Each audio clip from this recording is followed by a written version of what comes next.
A última eleição você fez campanha para o senador Rogério Marinho. Fez. Qual a avaliação que você faz daquela campanha, dessa campanha especificamente? Bom, o que acontecia com a candidatura de Rogério Marinho é que no início de 2022 ele era um candidato que estava perdendo em todas as pesquisas. Aliás, perder nas pesquisas, Rogério perdeu até a véspera da eleição, né? Porque é inesquecível a pesquisa que saiu do Ibope no sábado, véspera da eleição, dando Rogério perdendo por 11 pontos. E Rogério, no dia seguinte, ganha por 8 pontos. Eu não critico pesquisa, eu respeito todas, mas 19 pontos em 24 horas, só se tivesse havido um derrame de ouro. Não existe isso. Então foi erro mesmo, o desejo. Mas Rogério passou o ano todo atrás das pesquisas. Mas o que me chamou a atenção foi nós tínhamos um senador de férias. É isso. Não estou dizendo que no Rio Grande do Norte nós tínhamos um senador de férias. Tem coisas assim. E agora tem um prefeito de férias também. Eu queria que você falasse várias pessoas, quando se fala dessa última eleição, as pessoas invariavelmente falam no Rafael Mota. Na figura do Rafael Mota, da importância do Rafael Mota na eleição do Rogério Marinho.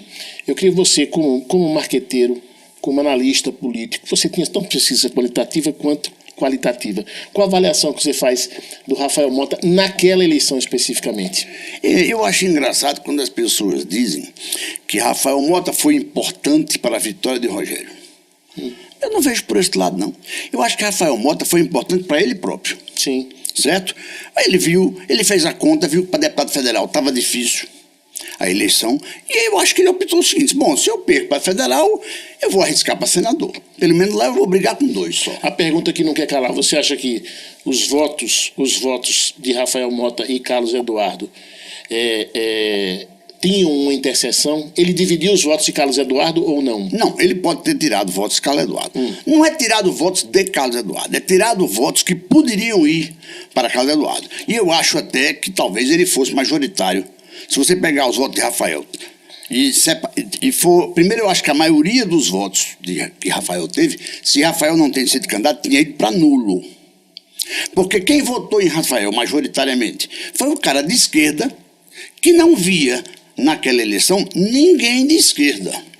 Então ele foi lá e disse: Rafael, esse cara deveria ir para nulo, em branco, abstenção. Mas o fato é que a esquerda teve, em 2022, 900 mil votos para o Senado. A esquerda teve 900 mil votos para o Senado. Sim, mas... Você considerando Rafael Mota... Eu considero o Rafael de esquerda e Carlos Eduardo de esquerda. Não, é isso que eu estou dizendo. Eles tiveram 900 mil votos. Você considerando Rafael Mota de esquerda. E Rogério teve 750, 700 e... Por aí. Mas o problema, eu quero dizer, Bruno, é o seguinte: é que o eleitor que votou em Rafael não obrigatoriamente, às vezes ali lá por interesse. Claro, isso não é um produto pronto. O cara chega e diz: não, foi Rafael, prejudicou Rogério, prejudicou Carlos Eduardo, beneficiou Rogério. Eu acredito até que parte, que eu estava dizendo, parte desse eleitorado, se não tem Rafael, poderia votar em Carlos Eduardo. Mas eu acho que a grande parte não votaria. Poderia até não votar em Rogério, mas ela ia muito para nulo, e muito para branco, e muita abstenção, porque o cara não se sentia representado. Então Rafael chegou, uniu juventude, uniu o voto de esquerda, e fez o que ele fez de melhor para quem estava do outro lado, foi convencer as pessoas de esquerda que Carlos Eduardo não era esquerda. Não é? É porque há um movimento muito grande aqui de se convencer o seguinte: Carlos Eduardo não é de esquerda e muita gente acha que Carlos Eduardo não é de direita. Então, ou bota-se Carlos Eduardo no centro, ou não se bota Carlos Eduardo como definido politicamente. Então, essa avaliação que você faz, essa leitura que você faz de Carlos Eduardo, vamos dizer que o eleitor, que a população não sabe se Carlos Eduardo é de direita, se é de esquerda ou se é de centro. De quem é a culpa? É do próprio candidato? Veja bem, vamos lá. 2018, que se diz até de forma assim muito dura com Carlos Eduardo, que ele é bolsonarista e tal. Eu acho que ele ficou, não vou tiro eu acho, porque eu estava na campanha, eu era o marqueteiro dele. Mas Carlos Eduardo, na verdade, quando terminou o primeiro turno, que conseguiu um feito, porque no primeiro turno, para ir ao segundo, ele tirou de lá o governador do estado, que era Robson Faria, certo? E no Rio Grande do Norte não é fácil você tirar o governo numa eleição para o segundo turno, mas tirou-se. Então foi ele e a governadora, então senadora. O que é que acontece? Fátima tinha o PT tinha um candidato, Lula, Haddad, aliás, Haddad, certo? E Carlos Eduardo não tinha candidato a presidente, porque ele tinha apoiado Ciro no primeiro turno. Ciro não foi para o segundo. E aí ele ficou, ou ele ia ter um candidato a presidente, ou ele ia ficar sem nada. Mas o problema não era só esse, não. O problema maior que eu acho é que quando houve a apuração dos votos no primeiro turno, o que é que aconteceu? Os dois pilares, né, que se imaginava, a política imaginava, porque, na verdade, nós nunca imaginamos. Mas a política imaginava que a eleição do Carlos Eduardo estava resolvida porque Garibaldi ia garantir o MDB no interior e Zé Gripino ia resolver a parte dele. Garibaldi terminou a noite derrotado, Zé Gripino terminou a noite derrotado. Quando o Carlos Eduardo amanheceu no dia seguinte, não tinha ninguém de liderança política para fazer nenhum chá. Então aí eu acho que ele caiu no bolsonarismo, caiu no sentido político, eu quero dizer. Caiu no bolsonarismo porque ele não tinha outra opção. Mas o fato é que ele caiu, foi para a mídia, foi para a rua, falou muito bem de Bolsonaro, falou muito mal do PT, falou muito mal de Lula. Então, para o eleitorado, ele terminou bolsonarista. Quando em 2022, Carlos Eduardo aparece, não era mais bolsonarista. Era candidato do lulismo a senador.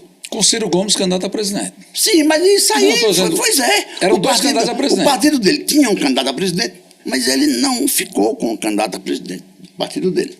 Ele ficou com Lula, porque ele era convencido de que Lula ia fazê-lo senador da República.